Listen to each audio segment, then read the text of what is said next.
அனைவருக்கும் வணக்கம். நம்ம இன்றைக்கி பார்க்குற டாபிக் அப்படின்னு பார்த்தீங்கன்னா அஸ்வினி நட்சத்திரத்தில் பிறந்தவங்களோட குணாதிசயங்கள் பற்றி தான் பார்க்க போகிறோம். பொதுவாகவே அஸ்வினி நட்சத்திரத்தில் பிறந்தவங்க கேதுவோட ஆதிக்கம் பெற்றவர்களாக இருப்பாங்க. ஏன் அப்படின்னு பார்த்தீங்கன்னா அஸ்வினி நட்சத்திரத்தோட அதிபதியே கேது பகவான் தான்.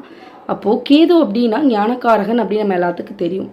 அப்போ எப்படிப்பட்ட குணாதிசயங்களில் இருப்பாங்க அப்படின்னு பார்த்தீங்கன்னா நல்ல ஒரு புத்தி கூர்மை, அறிவாற்றல், எந்த ஒரு செயல் எடுத்தாலும் சிந்தித்து பொறுமையாக செயல்படக்கூடியவங்களாக கண்டிப்பாக இருப்பதற்கு வாய்ப்புகள் அதிகம்.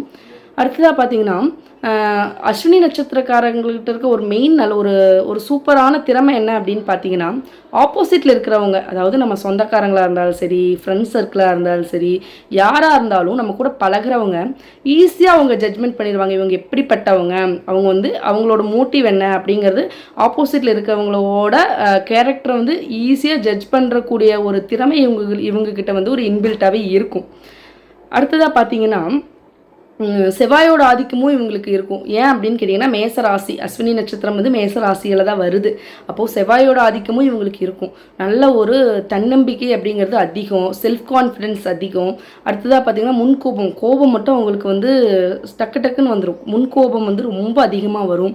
எந்த ஒரு செயலை செஞ்சாலுமே நம்ம தனியாக இண்டிபெண்ட்டாக யாரையுமே டிபெண்ட் பண்ணி இல்லாமல் தனியாக இண்டிபெண்ட்டாக செய்யணுங்கிற எண்ணம் அவங்களுக்கு நிறையாவே இருக்கும்.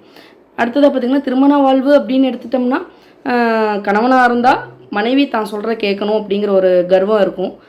மனைவியாக இருந்தால் கணவனை தான் கட்டுக்குள்ளே வச்சுக்கணும் அப்படிங்கிற ஒரு எண்ணம் இருக்கும். இது அஸ்வினி ராசிக்கு நட்சத்திரக்காரர்களுக்கு நம்ம சொல்கிறத தான் கேட்கணும் அப்படிங்கிறத அவங்க நம்ம சொல்கிறதா கரெக்டு, நம்ம சொல்கிறத தான் கேட்கணும் அப்படிங்கிற ஒரு எண்ணம் அவங்களுக்கு கண்டிப்பாக இருக்கும். அடுத்ததாக தொழில் அப்படின்னு எடுத்துட்டா எந்த தொழில் செய்கிறதா இருந்தாலும் நேர்மையாக செய்வாங்க. நேர்மை அதாவது கேது ஞானக்காரன், கேதுவோட அம்சத்தில் பிறந்தவங்க அப்படின்னு பார்த்தீங்கன்னா நேர்மை தவற மாட்டாங்க.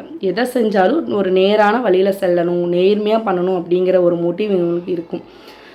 இவங்க எந்த மாதிரியான கடவுளை வழிபடலாம் அப்படின்னு பார்த்தீங்கன்னா, எந்த ஒரு செயல் இப்போ நமக்கு கல்வியில் முன்னேறணும், இல்லை தொழிலில் முன்னேறணும், இல்லை கல்யாணம் ஆகணும், இல்லை குழந்தை பிறக்கணும், எந்த ஒரு கோரிக்கையாக இருந்தாலுமே ஃபஸ்ட்டு அஸ்வினியோட அதிதேவதை அப்படின்னு பார்த்தீங்கன்னா சரஸ்வதி தேவி தான்.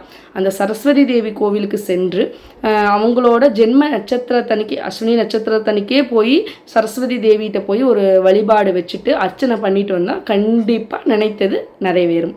நன்றி.